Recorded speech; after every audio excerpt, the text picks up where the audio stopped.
Nongeye kuba hamwiriwe na mwaramutse bakunzi ba Fleury Podcast TV nkuko bisanzwe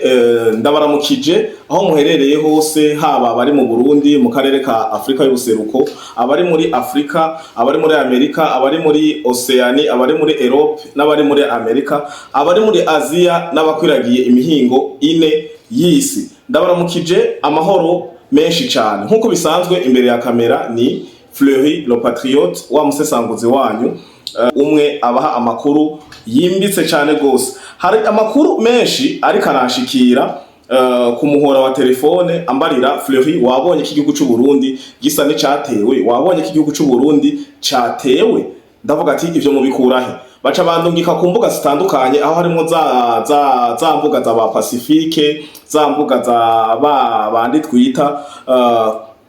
abacuramye babandi batavuga rumwe na leta babandi babona ko kuvuga nabi leta canke kuyituka canke kuyararaza ari uwo muti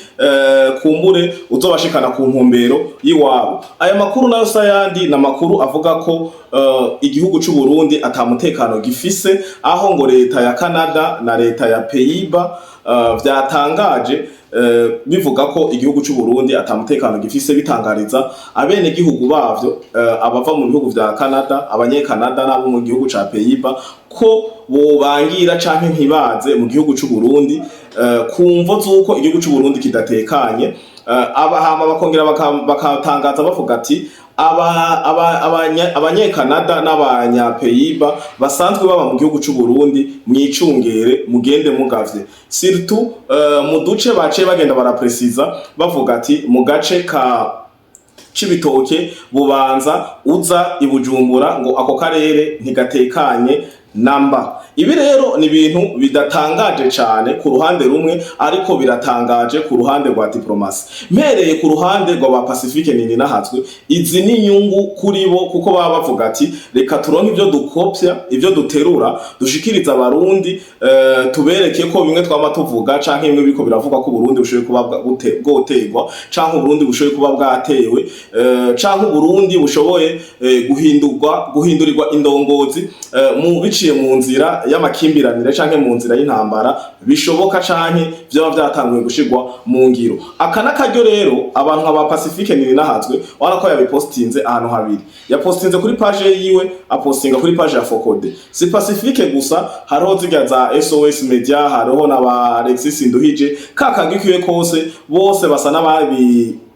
fashe nkama babigirira n'umunsi mukuru aho ngira bari ano mango bavuga ati twafatishije abarundi turaronse ico tubaha nk'igihuha tubagumure hama bafate batekere imizigo surtout abari muri utwo duce twabubanza Cibitoki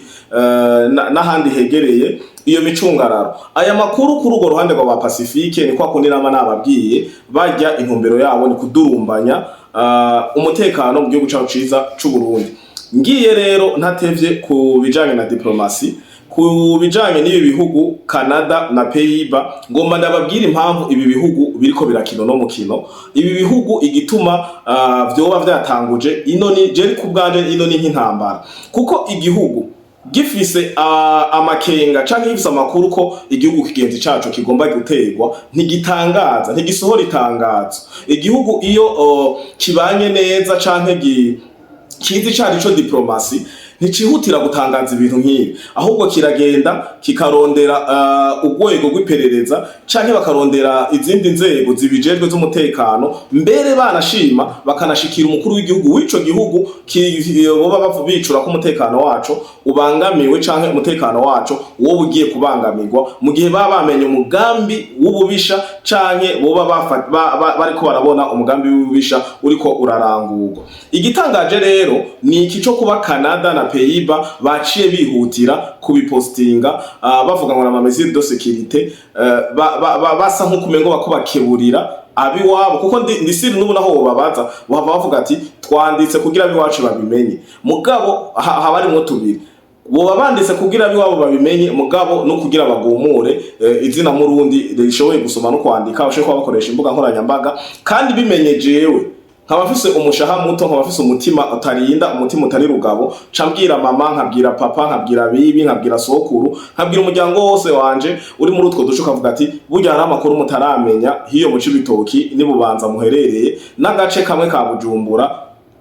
bahangwe be muri ipanga mushoboye guhunga ejo canke hirya y'ejo. Izi rero nizo mpamvu ndababwira ati yaba hariho imigenderanire ya diplomasi canke diplomasi ya Canada na Pays-Bas imeze neza, ihiye, izi neza ivyikora, ntibari gufata ino nzira yo kwihutira kuja gutangaza bino bintu. Nimba vy'ukuri ubwo burere bwa Bubanza na Cibitoki bwoba bubangamiwe canke bugiye guterwa canke bufise iyo insécurité nkuko babivuga, umutekano muke, bari kubishikiriza inzego zibijejwe. Rero ati biva kuki? Ubwa mbere na mbere agomba babwire ko igihugu ca Pays-Bas, mpere ku gihugu ca Pays-Bas. Igihugu ca Pays-Bas novuga ko imigenderanire atari myiza cyane, kumbure kuko ibi bihugu n'ibihugu vy'abazungu, ibihugu vy'abazungu navyo ntibishoboye kwicara umwanya muniniya mu gihugu bibona ko atanyungu biba biriko birakuramwo. Iki mu gitahure neza, ibihugu vy'abazungu ntivyicara umwanya munini mu bihugu, ibi bihugu vyacu vya Afrika bizi neza ko atanyungu biba biriko birakuramwo. Ndagisubiyemwo, ibi bihugu vya Burayi, ibihugu vy'abazungu iyo bibonye ko atanyungu ico gihugu biba bikikibonye ko, sigure neza mvuga ati iyo indongozi z'ico gihugu ziba zarakanuye, ziba zaratahuye amafuite aho utunaturiya tugenda turaca, ubusuma bugirwa n'ibi bihugu biba vyaraje gushinga ibirindiro vyabo mu gihugu caho ciza c'u Burundi, procedure icihutirwa baca bakubwira ati turugaye ambassade, bagaca bashiraho imvo zitaramenyekana, bagaca batekera utwabo bakagenda mu bihugu baba basanzwe bakorana iyo mitwe. Rero igihugu ca Pays-Bas no babwira ati ko gushika uno munsi ntikirasezera burundu, ariko carasezeye itariki 17 z'ukwezi kwa kane muri uno mwaka w'2025. Vyaranditse n'ubu naho mwogenda ku mbuga zabo ngurukana bumenyi canke ku masite web ya Pays-Bas, aho muronka amakuru ataraya ku ma Facebook, kuri izi mbuga ziba zitizewe. Mugiye kuri site web, site y'igihugu ca Pays-Bas, biranditse ko biriko aho Pays-Bas yavuze ko iri muri procedure zo kugara ambassade yayo mu gihugu c'u Burundi, mugabo ngo itugariye ko burundu, hariko hariho ama service minimum, hariho ibintu bimwe bimwe bigikorerwa hano mu gihugu cacu ciza c'u Burundi, ariko vuba bidatevye igiye kugara burundu, ikimuka ikaja ahandi yashimye kuja gukorera, kumvo zuko batashimye kugaragaza impamvu. Na jewe sinoja ngaho ndabavugire, ariko nk'umusesanguzi ndazi neza ko iyo umuzungu abona atanyungu akura muri ico gihugu aca atekera ibirago akigira. Mugabo ambassade ya Pays-Bas ntiprecisa neza, bavuga ko ari contrainte budgétaire, kuko ngira ko ndababwira ko ibihugu vyugariwe vya ambassade ya Pays-Bas itegekanya kugaramwo zino ambassade ni 5, ni ambassade n'amakonsila yazo. Uburundi rero nico gihugu ndiko ndavuga ko cane, kuko bisa nkuko umengo mu Barundi benshi badatahura ivya diplomasi, canke badatahura ibihuha canke inkuru iza icivutu canke inkuru iza igumura ico iba igamije. Iyi nkuru na jewe ntavuga rumwe na leta y'u Burundi, biroroshe ko ndayikoresha kugira ngo muri abene gihugu canke kugira nereke ko igihugu c'u Burundi atamutekano gifise, ariko ibi bihugu navyo bikiniye imipira, bikina ya magame, bizi ico biba bigamije. Aha nariko ndavuga ku gihugu ca Pays-Bas. Eka rero nje ku gihugu ca Canada. Igihugu ca Canada naco nyene birafise isano n'iki gihugu ca Pays-Bas. Impamvu isa nuko ari imwe. Ubwa mbere nuko Canada inyungu yahora ikura mu gihugu c'u Burundi zisata n'izitagihari. Vy'umwihariko rero igihugu ca Canada carafashe ingingo mu 2015 igihe habaho imigumuko yarigamije gukuraho gutembagaza ubutegetsi bwa nyakwigenderanye n'icubahiro Petero Nkurunziza.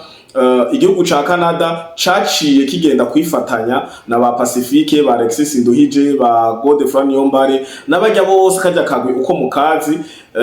kija kwifatanya nabo, aho caciye gifata ama procedure canke ama mesure, gifata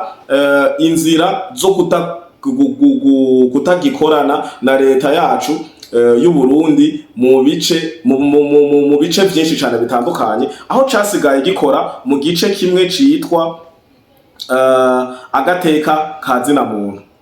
iki gice musanzwe mubizi ko ari byo bisata abazungu bama bakoreramo kugira babanze bacafuza igihugu bariko barakoreramo ca igihugu ca Afrika kanaka cananiranye kugira bavuge ko atagateka kazina muntu katubahirijwe hama baronka inzira zo kugifatira ibihano hanyuma ico gihugu gitebe gifukame gicunye kibahe ivyo bashaka. Iki gisata nico conyene Canada yasigaye ishiramwo imitahe ishiramwo amafaranga. Urumva ko ari gisata kiri strategique kizoguma gitangisha amaraporo mabi muri yoni gushika nuno munsi musanzwe mubizi ko userukiye mu Burundi kaze aserukira uburundi muri yoni akagwana n'izi ntambara nyene aho bagoma batanga raporo muri yoni ngo agateka kazi na muntu mu Burundi ngo ni kubahirijwe abara amaraporo bakuye muri izi investissement za Canada n'ibindi bihugu bakoranye na ba Pacifique ba Bobo ba Renaud n'abandi benshi bagacisha no muri ama societe civile yose nababwiye arongowe n'umuntu kuko bajya bose ni bavyara ba Pacifique uko ari ziga societe 200 nizirenga zama zija kuyunga na Focode zose zavutse ku kiringo kimwe zivukira objectif imwe. Objectif ziga societe civile zose ni imwe, ni gukura ubutegetsi. Indongozi za CNDD-FDD zihari bobo batishimira bashaka gukorera kuri ya politike y'umuzungu yo guteranya akarere kamwe kayobogwe n'abantu bamwe. Mvuze abantu bamwe muca muvyumva kari Kagame, Museveni, Ruto muri Kenya, Sud Sudan, Somali naka gace bako baragwanira n'imigwano kugira bashaka kukigarurira naho nyene bashireho bijya bita ngo Republique do Katanga cyangwa Katanga n'ibindi vyinshi hamwe no Burundi bahiriye baramutse bahirika canke bagashika ku mforo yabo bashaka ako gace kose ka Region du Nord, Region de l'Est plutôt kagace ku burasirazuba kabe gatwagwa nakagwi kamwe canke gatwagwa n'umuntu umwe. Chose impossible, ikintu citwa mission impossible kitari bubashobokere. Ikindi kintu nagomba ndababwire aha nako ndavuga ukungene Canada yiyunze naba bariko barahirika ubutegetsi bagira imigumuko bakica inzira karengane. Ibisinga ndabigarukako hariho raporo nyinshi zatanzwe na Human Rights Watch, ibinyamakuru nka Reuters zaranditse ukungene hapfuye abapolisi barenga 90. Ibi byaragarutswe ko na ambasaderi Wirinyamitwe aho yari karavuga ko mbere mu Burundi baranitonda kuko hanze izaburayi hapfuye umupolisi umwe ako gace kose ni bari Rohero ni bari Kamenge ni bari hehe ntimusubira kugusirikira baca bugara gushika bafashe iyo nkozi y'ikibi mbere bakazana naga ama helicopter y'igipolisi ya documentation n'ibindi byinshi gushika umuntu bakamushira kamaboko. Mbwira rero abantu bishe abapolisi barenga 90. Swat iyi nkuru sindayigaruka ko nta murundi numwe atayizi. Ikindi kintu ca Canada nuko mugiye kuraba kuri internet abazi gukoresha telefone canke abagize amahirwe yo kuja guca ku ntebe y'ishure mu mwaka wa 2021 ntihenze igihugu c'u Burundi naco nyene carugaye ubuserukizi bwaco muri Canada. Rero birashoboka ko ku kijanye n'imigenderanire ya Canada n'u Burundi birashoboye kuba atari myiza, akaba ariyo mpamvu Canada ibintu byose vy'ibiyarara ibintu byose iyoraguye ahantu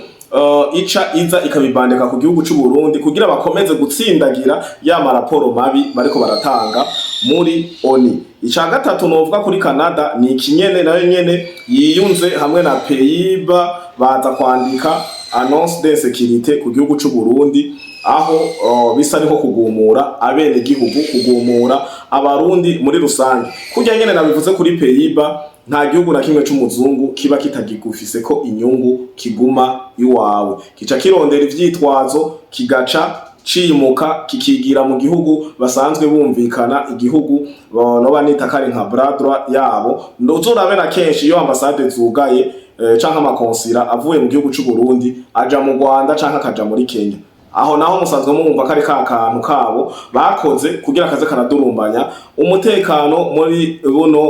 no EAC ino Afrika yacu y'uburasirazuba nkuko bisanzwe. Hanyuma ikindi gishoboka kutangaza ano matangazo nkuko nabivuze kuri Pays-Bas nka Canada n'abadiplomate bazwe. Pays-Bas niko kuko wirukiye kuja gutangaza ko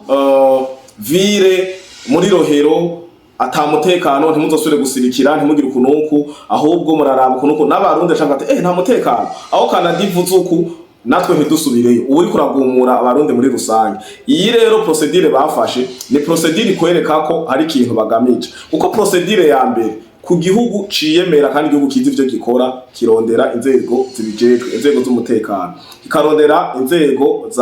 zijejwe iperereza kugira zitohoze ikintu arico, zikarondera umukuru w'igihugu w'ico gihugu kugira nawe nyene ni komanda supreme ahamagare ajya amashambre yiwe ya conseil bajya abahanuzi biwe bamuhanure, haba abahanuzi mu vya gisirikare, mu vy'imibano, mu vy'imbibe, mu vy'iki, babicare hamwe bavuga ati igihugu cacu iyi nkuru idushikirijwe n'aba, kumbure bakerekana n'ibimenyetso. Nk'ubu jewe ico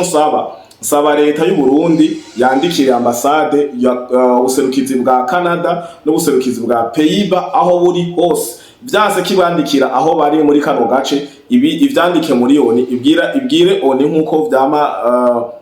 biri, urabona ko yitugwamo na bose, bandikire ONU bababwira ati tubarize igituma Canada ishoye gutanga alerte d'insécurité mu gihugu cy'u Burundi. Jewe generale nyene cyubahiro Evariste Ndayishimiye, iyo insécurité ntayo mbona, umukuru w'igisirikare cy'u Burundi ntayabona, ujejwe ivy'umutekano kumbibe no hagati mu gihugu ntavyabona. Ibi bobo babikuye hehe? Nibona ko kutudurumbanya canke gutanga amafora raporo kugira bakomeze bankrava baguma bahamba igihugu cacu ciza c'u Burundi. Nibandike basabe insiguro, nivyo je nako ndandiyumvira, si itegeko, ntimubifate nk'itegeko mvuga ati Fleury ngo wose gategeka nkande, no ni iciyumviro mvuga ati ibi vyoshoboka ko leta yacu y'u Burundi yobaze igituma bino bihugu bibiri vyihutiye gutanga itangazo rya insécurité ho kubiha inzego zibijejwe. Ikindi naco coba kibiri inyuma nuko bashaka kugumura uruhande runini, kuko muri 2015 biravugwa ko igitigiri bari biteze kizogumuka kigaca citwa nk'impunzi zihungira mu gihugu kibanyi cy'u Rwanda, kitabashimishije. Ariyo mpamvu bagumye batera amagrenade, bagumye mu birindiro mu magare y'amabisi, mu mabisi nyene indani no mu tundi duce dutandukanye, kugira abarundi bagome bavuga ati hariho insécurité, bakomeze bahungira mu gihugu kibanyi cy'u Rwanda. Igihugu kibanyi cy'u Rwanda naco kivyungukamwo gute? Cakira impunzi. Igihugu cakiriye impunzi kiba kiri mu vyunguka, igihugu cakiriye impunzi kiba kiko kirakamisha izo mpunzi. Igihugu cy'u Rwanda, impunzi z'u Burundi twarabibabwiye n'ubu nongeye kubisubiramo, twabivuze kenshi mu biganiro, ugiye Mahama nta murundi angana na jewe akiriyo, nta murundi ase imyaka 70 canke 60 abarizwamwo. Abarundi bose bo bagifise imbaraga baratwawe ku mirongo y'urugamba. Rero ubu bariko bararondera ikintu bita himo bisigura haute intensité de la main d'œuvre. Bashaka umundi muvuduko mwinshi w'abarundi baca ivutu, baca umutima, bongere babatera ubwoba, bahungira mu gihugu c'u Rwanda, hanyuma bace baja kuba formation militaire, bace bongera batware ku murongo wa mbere w'urugamba hariya mu burasirazuba bwa Kongo, hanyuma bongere babacucume ivyabo bikomeze bije imbere, kuko kenshi iyo babarashe hariya, iyo umusirikare wa RDF na zambwebwe za Sarambi arashwe baca bamwita umusivili. Mugabe bo bariko bararasa bafata ahantu bivugisha ngo twafashe. Uku niko politike rero yubatse, niko aba banyarwanda niyo nzira basanzwe bakoresha kugira baronke ugwaruka rwinshi batwara muri iyi migwano yo muri Kongo. Ikindi naco na HCR iravyungukiramwo, kuko aya ma ONG canke ibi bishira hamwe nimwibaze ngo bajya abazungu batumwanya kora bambara amajiri bazinduka mu gatondo biyugumura bagenda muri ajya marandire kwizera yagenda arabacekagura, baba bafise inyungu bavyungukamwo. Hari gemwe babibaza ngo n'urukundo, ngo kubona ngo haza abazungu, haza amakorne befu, haza ngo ya makoto canke ya mata baha abamare nuri, bijya vyose abari umugambi bapanze kugira bazoze baguma berekana umuzungu niyubahwe, umuzungu n'umwana mwiza, umuzungu aduserukako. Iyi iba ari imigambi yabo bateguye kugira basohora ivyabo. Bimwe n'ibibishoye kuba ari n'ibitwica tukabaniriza imyaka n'ikiringo cyo kubaho, uko murazi ko abantu bariko baragwirirana. Ishoye kubona politike, hari umuntu yigeze kumbwira ati mwe murazi ko n'irya politike yo muri Kongo igituma batariko barafatira u Rwanda ibihano bikomeye canke barubuze neza Amerika iyururukiremwo, Ubufaransa bwururukireyo n'ibindi bihugu vya rutura bimanuke bivuga ati hosha isubira iwanyu. Ubu abantu barenga miliyoni 20 na zingahe baramaze gupfa mu burasirazuba bwa Kongo, barinumiye babivuga uko nyene nk'inkuru bigirisha utunama tudafata ntituze. Ibi ishoye ngo kuba ari na politike yo kugabanya abantu mwaragwiriranye. Ibi rero ivyo twashoboye kubegeraniriza nk'ubusesanguzi nka Fleury Patriote, hanyuma tutibagiye ko abasanzwe bakurikirana Fleury Podcast TV nimba mufise ibindi vyiyongera kuri bino hajya muri commentaire no tuguma duhurira, kuko je ndashoboye kuba nakoresheje umwanya wo kurondera bino, nawe ukaba usanzwe ufise ibindi naciye ku ruhande canke ntaduduriye ko canke ntavuze neza nkuko mwashaka kuvyumva, bica bidufasha muri commentaire iyo dusanga harimo commentaire zifise preve canke zifise ifatiro tukarikorera ko ugaca usanga twakoze ikindi kiganiro cuhira kino tuba twamaze kubashikiriza. Rero ndakengurukiye abamaze kugira sabone canke subscribe kuri Fleury Podcast TV, nkakengurukira kandi n'abakomeza kuza ku bwinshi kugira twagura umuryango wa Fleury Podcast TV, kandi nkongera ngoma ndabahamagarira kugira sabone kuri Ingoma Magazine ku bwinshi, kubera nongere ndababwire ko urubuga rwa Scovia bugawe, urubuga rwa Roki, kwa Bajedeo, kwa Basumaili n'abandi benshi, abantu bashika kundwi mu Rwanda bugariwe imbuga, aho gushika no munsi amarira baguma bayata kuri Chisekedi, bavuga ngo niwe yoba yatanze amafaranga menshi mu biro bikuru vya YouTube muri Amerika, barugara izo mbuga. Rero kugira natwe tube turitegekanyiriza ko uru canke iyindi mvo yo kugara Fleury Podcast TV nkuko babikoze kuri za mbuga ziheruka Fleury TV n'urundi. Tubaye rero turabasaba kuba muraja kuri Ingoma Magazine, kuko ni bugaruru tuzobandanye dufise ahantu duhurira dusesangurira amakuru yo mu Burundi y'umutekano eka n'ayisi nzima. Murakoze.